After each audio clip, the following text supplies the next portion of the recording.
Bonjour, bonjour, que Dieu vous bénisse.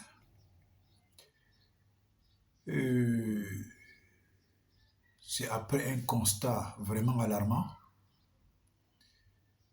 que je vais faire cette petite vidéo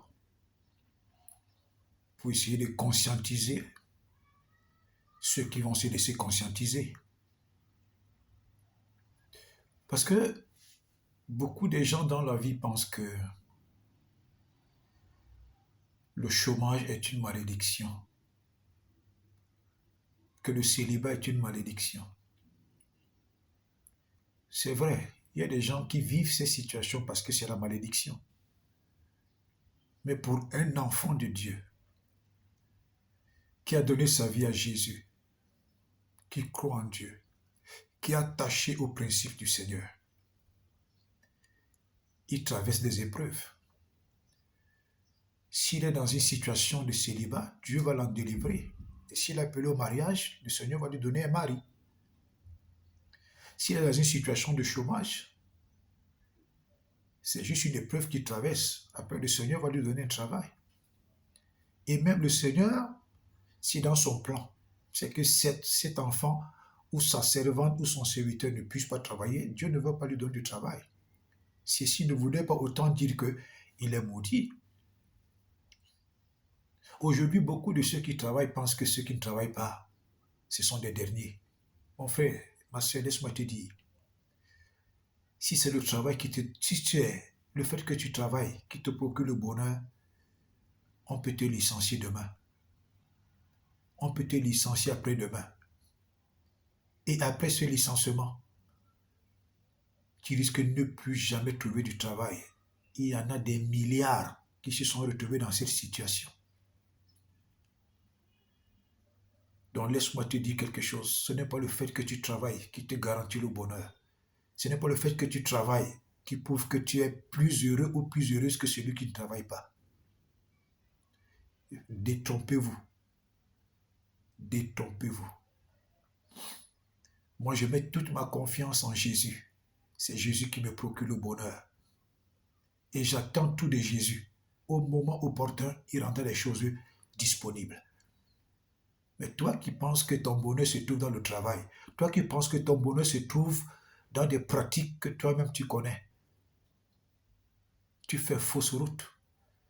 Parce que ces pratiques-là ne peuvent pas te garantir le bonheur. Il y a beaucoup comme toi qui ont fait ces pratiques, qui sont dans des malheurs horribles. Donc je t'exhorte à changer ta mentalité.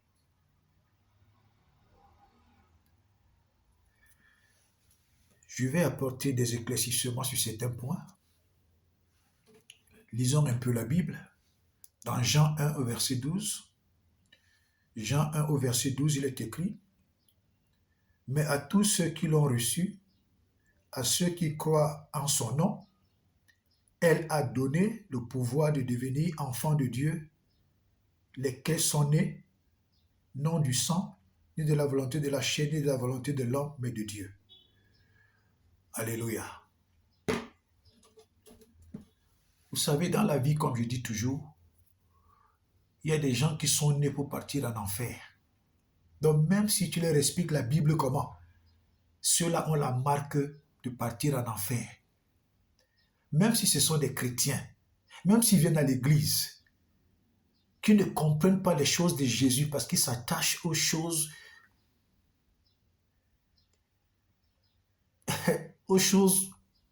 que eux ils trouvaient bien, ces personnes sont appelées à partir en enfer. Ah oui. Ce n'est pas le fait que tu dises Jésus, Jésus, Jésus, ou le fait que tu portes la Bible et tu vas à l'église. Mais tu ne crois pas au principe de Jésus. Tu ne crois pas ce que Jésus dit. Parce que tu crois à ton village. Tu crois en des pratiques que toi-même tu ignores les dessous. Laisse-moi te dire, mon frère, ma soeur, tu n'es pas encore chrétien, tu n'es pas encore né de nouveau. Peut-être que ta garantie, peut-être que ta part, peut-être que ton salaire, c'est de partir en enfer. Tu iras en enfer. Tu iras en enfer.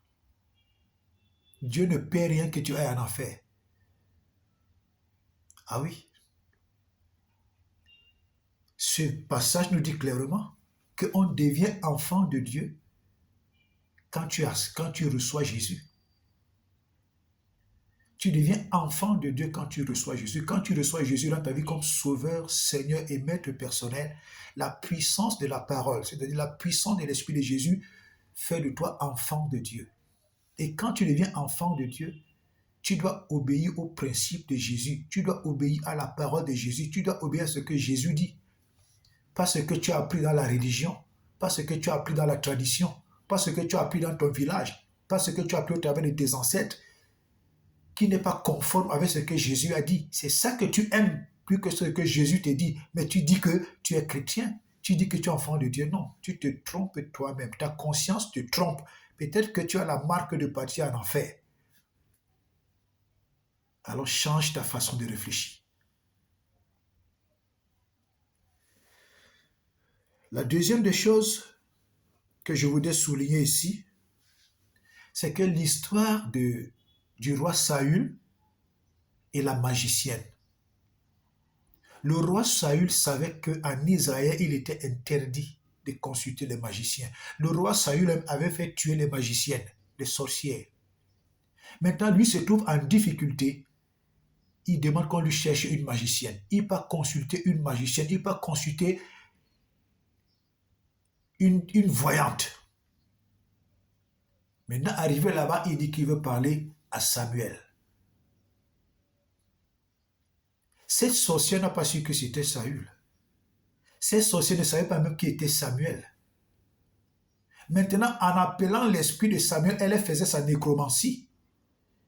Elle a entendu qu'on lui dise que appelle Samuel. Elle a commencé à dire seulement que Samuel, Samuel que ce monsieur demande, vient. Alors, ce qui s'est passé, c'est que l'esprit de Samuel est monté, est venu, a répondu à la sollicitation. Ce n'est pas l'esprit de Samuel qui est sorti de sa propre volonté, puisque l'esprit de Samuel est sous l'autorité de Dieu. Donc, comme Dieu lui-même sait que Samuel, en tant que roi, connaissait la loi, que celui qui consulte les divins meurt, Dieu a laissé à l'esprit de Samuel d'apparaître. Et c'est Dieu qui a parlé au travers de la bouche de l'esprit de Samuel, en donnant cette sentence à Saül, que comme tu as voulu me voir, moi donc Samuel me voici. Laisse-moi te dire donc qu'aujourd'hui, toi et tes fils, vous allez mourir, vous allez venir me trouver ici. Ah oui. Et beaucoup de chrétiens prennent cet exemple pour justifier je ne sais quoi. Mais ils ne voient pas la sentence. La sentence, c'est que Saül a reçu la mort, lui et ses enfants. Donc quand tu dis que tu es chrétien, tu dis que tu es chrétienne, tu dis que tu es enfant de Dieu, tu peux encore consulter les marabouts, tu consultes les crânes, tu consultes les esprits, que les esprits de mort viennent te parler. Tu es en train d'appeler la mort dans ta vie. Tu es en train d'appeler la mort dans la vie de tes enfants. Tu es en train d'appeler la mort dans ta famille. Tu es en train de faire alliance avec la mort. Beaucoup de ceux qui se disent chrétiens s'arrêtent seulement sur le fait que l'esprit de Samuel est venu parler, l'esprit de Samuel est venu parler à Saül, mais ils ne voient pas la conséquence. Le plus important, c'est la conséquence. C'est la conséquence. Quand tu dis que tes ancêtres viennent te parler, quand tu dis que tu peux avoir une femme qui pratique la divination, qui pratique la nécromancie, qui parle avec les esprits de mort, que les esprits de mort viennent te parler, tes ancêtres viennent te parler. Quels ancêtres viennent te parler? Lesquels? Lesquels ancêtres viennent te parler? Un chrétien ne devait pas pratiquer ce genre de choses. Une chrétienne ne devait pas pratiquer ce genre de choses. C'est de l'abomination. Quand un chrétien le pratique ou une chrétienne pratique ce genre de choses, ce chrétien ou cette chrétienne, ils ne sont pas chrétiens, ils sont des religieux qui sont restés attachés à des pratiques sataniques. à des pratiques des esprits de mort, les pratiques de nécromancie.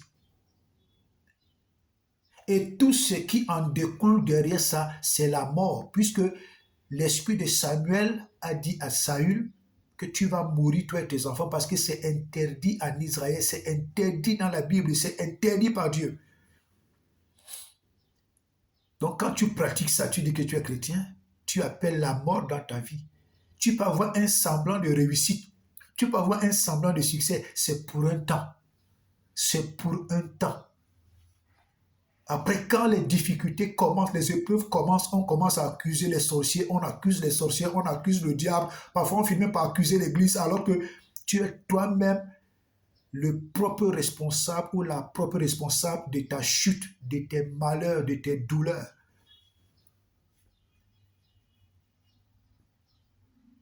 Ah oui.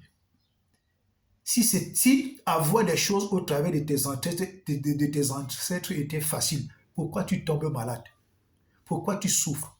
Pourquoi tu as des difficultés? Pourquoi tu connais le chômage? Pourquoi tu vis une vie où tu n'es pas marié jusqu'aujourd'hui? Tu couches avec les hommes, tu finis par devenir une poubelle. Pourquoi tes ancêtres ne viennent pas te donner un mari? Comme c'est plus facile là-bas, il faut réfléchir. Alléluia. Lisons un passage. Deutéronome 18, verset 10 à 13. Lisons un passage, Deutéronome 18, verset 10 à 13. Lisons Deutéronome 18, excusez-moi, Deutéronome 18, oui, j'y suis, verset 10 à 13. Il est écrit. Deutéronome 18, verset 10 à 13, écoutez la parole. Deutéronome 18, verset 10 à 13, écoutez la parole. Qu'on ne trouve chez toi personne qui fasse passer son fils ou sa fille par le feu, personne qui exerce le métier de devin, d'astrologue, d'augure, de magicien, d'enchanteur, personne qui consulte ceux qui évoquent des esprits ou disent la bonne aventure, personne qui interroge les morts. C'est ce que Deutéronome est en train de dire, qu'on ne trouve pas ce genre de personnes chez toi. Alléluia. Et le verset 13 dit, le verset 12 dit, quiconque fait ces choses est en abomination à l'Éternel. Et c'est à cause de ces choses que l'Éternel, ton Dieu, va chasser ces nations devant toi. Tu seras entièrement à l'Éternel, ton Dieu. Mon frère, toi qui dis que tu es chrétien, je ne m'adresse pas à ceux qui ont choisi de ne jamais être chrétiens. Je m'adresse à ceux qui disent qu'ils sont chrétiens, à celles qui disent qu'elles sont chrétiennes. Voilà ce que Deutéronome 10, voilà ce que Deutéronome 18, verset 10 à 13 te dit. Que toi qui pratiques le culte des crânes, toi qui pratiques le culte des ancêtres, toi qui pratiques le culte d'interroger les morts, toi qui pratiques encore la tradition, Deutéronome 18 dit que tu es une abomination. Tu es une abomination. Pendant que tu crois que tu es chrétien, tu crois que tu es chrétienne, alors que tu pratiques ces choses, tu es une abomination aux yeux de Dieu. Donc ta conscience te trompe. Tu es une abomination tout simplement. Ah oui, tu es une abomination. Le culte des morts, tu pratiques. Le culte des crânes, tu pratiques. Le culte des devins, tu pratiques. Le culte des marabouts, tu pratiques. L'astrologie, tu pratiques. La divination, tu pratiques. Alors que la Bible dit au verset 13 que tu dois appartenir totalement à Dieu. Donc quand tu pratiques ces choses, tu n'appartiens pas totalement à Dieu. Tu n'appartiens pas à Jésus. Tu appartiens au diable. Parce que le verset 12 dit que tu es une abomination.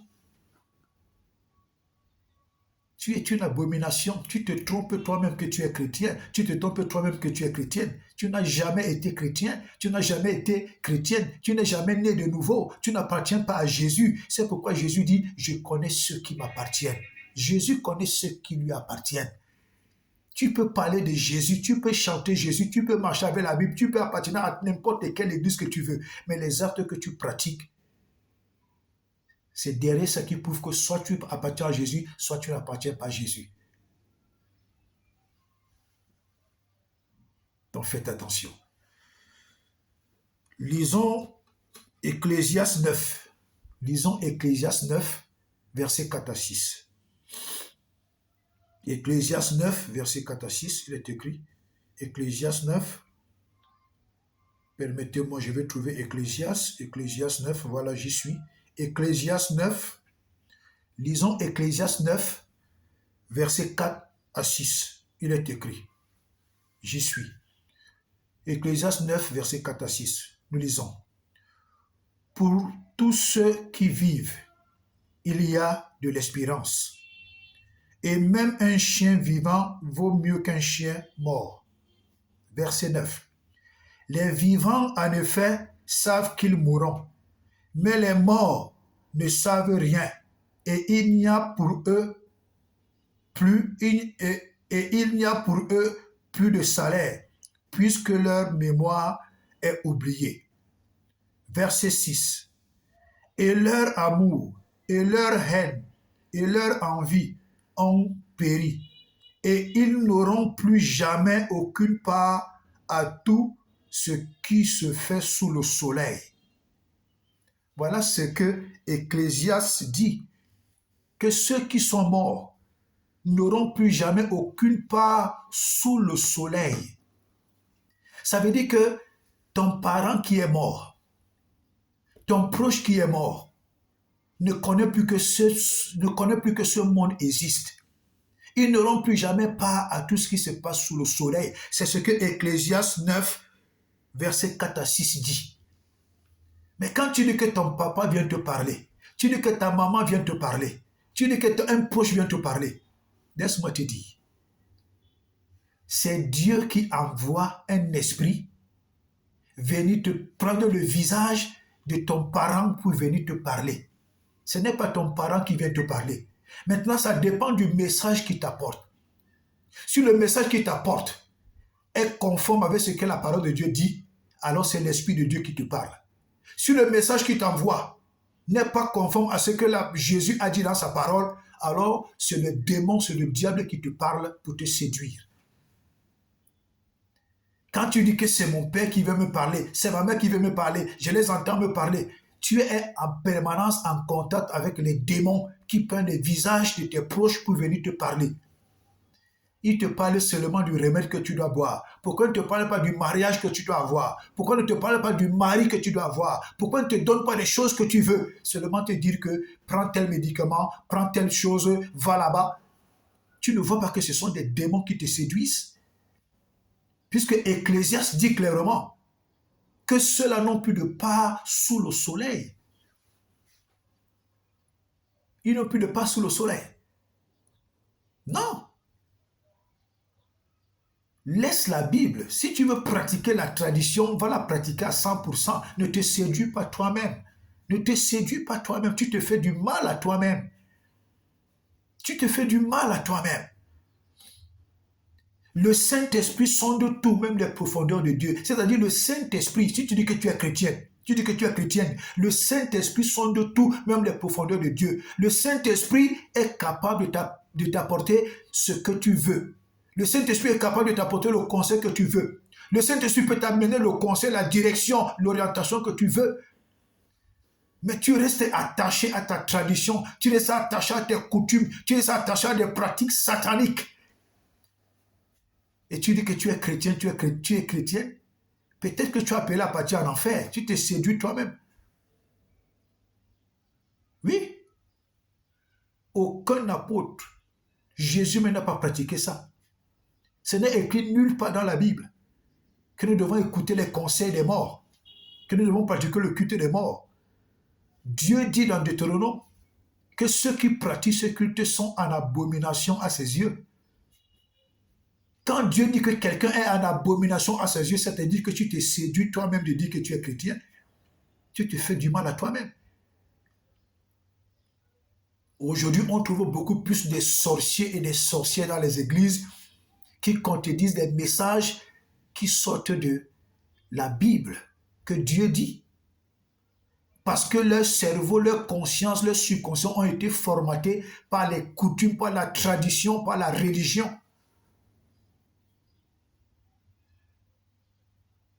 Aujourd'hui, les gens pensent que parce qu'ils travaillent ou parce qu'ils vivent dans une belle maison, qu'ils ont réussi. Qui vous a dit que vous avez réussi? Qui vous a dit que ce sont les signes du succès? Qui vous a dit que ce sont les signes de la réussite? Non. C'est Jésus-Christ qui rend heureux. Que vos ancêtres viennent vous donner de bons maris. Que vos ancêtres viennent remplir vos comptes bancaires. Que vos ancêtres viennent vous donner la santé. Que vos ancêtres viennent vous empêcher d'avoir les problèmes. Comme ils sont forts. Nous préférons suivre le rythme de Jésus. Et dans la marche avec Jésus, il y a les épreuves, il y a les difficultés. Et nous comptons sur Jésus pour nous en sortir. Nous comptons sur Jésus pour nous bénir. Alors vous ne nous dépensez en rien. Changez vos mentalités. Aujourd'hui, vous voyez, les gens pratiquent de la nécromancie. Comme le diable voulait le corps de Moïse, c'était pour faire quoi? C'était pour faire des pratiques horribles. Et Dieu a envoyé l'ange, et au travers de l'ange, il a combattu le Satan. Vous croyez que je peux encore... Hey, non, Dieu m'a ouvert les yeux. Dieu m'a ouvert les yeux. Quand tu enterres quelqu'un comme ça, sans prier sur le corps là, mais vous êtes mal parti. Ah oui. Alors que les bébés spirituels, que les enfants spirituels se taisent. Quand ils ne comprennent pas les choses spirituelles, qu'ils se taisent. Je dis souvent à quelqu'un, la plus grosse et la plus pire des malédictions, c'est d'ouvrir sa bouche et de commencer à insulter un pasteur. C'est d'ouvrir sa bouche sur la vie du couple d'un pasteur. C'est d'ouvrir sa bouche et dire des mauvaises choses sur la vie d'un pasteur, sur la vie de la femme d'un pasteur, sur la vie de la vie du couple d'un pasteur, sur la vie d'une église qui craint Dieu, qui sert Dieu en vrai. C'est la plus pire des malédictions. Ça va te rattraper. Ça n'échoue pas. C'est une loi spirituelle qui n'échoue pas. Ça va te rattraper et ça va te décimer. Ça va t'appauvrir. Ça va te détruire. Ça va te détruire. Ça n'échoue pas. Ceux qui s'aventurent dans ce chemin ont toujours péri. Donc faites très attention. Faites très attention. Vous voyez aujourd'hui, par exemple, quand vous lisez 1 Corinthiens 11, le verset 27 au verset 30, qui parle de ceux qui viennent prendre la Sainte Seine. Quand tu viens prendre la Sainte Seine, examine-toi. Parce que quand tu lis également 1 Corinthiens 10, verset 21, tu ne peux pas t'asseoir sur la table des démons, tu viens également sur la table du Seigneur. Tu joues avec ta vie quand tu fais ce genre de choses. Tu ne peux pas pratiquer encore la tradition. Tu pratiques encore le culte des morts. Tu pratiques encore le culte des crânes. Tu es encore attaché à la tradition de ton village. Et tu viens prendre la Sainte Seine. Tu viens prendre la communion. Tu joues avec ta vie. Ça va te détruire. Ça va te tuer. Tu es en train de te tuer toi-même. Tu es en train de te détruire toi-même. Tu es en train de compliquer ta vie toi-même. Quand ça va commencer dans ta vie, ça va te détruire jusqu'à la mort. C'est pourquoi la Bible dit que ceux qui n'ont pas discerné de prendre la chair, le corps de Christ et son sang, beaucoup parmi vous ont été malades, beaucoup parmi vous sont morts. C'est comme ça que beaucoup même appellent la mort dans leur vie. Parce qu'ils pratiquent encore le culte des morts, ils pratiquent encore la tradition, ils s'asseyent encore sur la table des démons, ils viennent sur la table de Christ. Et c'est comme ça que beaucoup meurent. C'est comme ça que beaucoup attrapent des maladies incurables. C'est comme ça que beaucoup appellent la destruction dans leur vie. Tu te fais du mal à toi-même. Chrétien, chrétienne, toi qui pratiques encore ces choses, le culte des morts, le culte des crânes, la tradition, et tu viens prendre la communion à l'église, tu viens prendre la Sainte Seine, tu n'as jamais été chrétien, tu n'es jamais né de nouveau. Tu appartiens encore à Satan.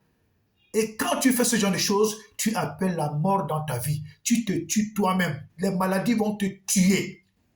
Les maladies vont te tuer. La mort va te prendre. La parole de Dieu est claire. Dieu ne ment pas. Les gens se tuent eux-mêmes sans savoir qu'ils sont en train de se tuer eux-mêmes. Je suis là pour conscientiser les gens. Je ne flatte personne, je ne prêche pas pour le plaisir des yeux des gens. Je connais là où Dieu m'a pris. Je connais là où Dieu m'amène. Je te donne ce conseil pour que tu sortes de l'ignorance. La mort que tu as payée dans ta vie, les maladies que tu as payées dans ta vie à cause de ton ignorance, parce que tu ouvres ta bouche, tu contredis même des choses que tu ne comprends pas. Aujourd'hui, tu penses que tu es en train de réussir. Quand le compte à rebours va commencer, tu vas atrocement souffrir. Fais très attention. Nais vraiment de nouveau, change, deviens un véritable enfant de Dieu. Pour que tu ne sois plus une abomination aux yeux de Dieu, mais pour que tu sois agréable aux yeux de Dieu. Je t'envoie encore lire. Je t'envoie encore lire Deutéronome 18, versets 10 à 13. Je t'envoie encore lire Ecclésias 9, versets 4 à 6. Je t'envoie encore lire 1 Corinthiens 11, versets 27 à 30 et 1 Corinthiens 10, verset 21. Que Dieu te bénisse, que Dieu te garde. Shalom.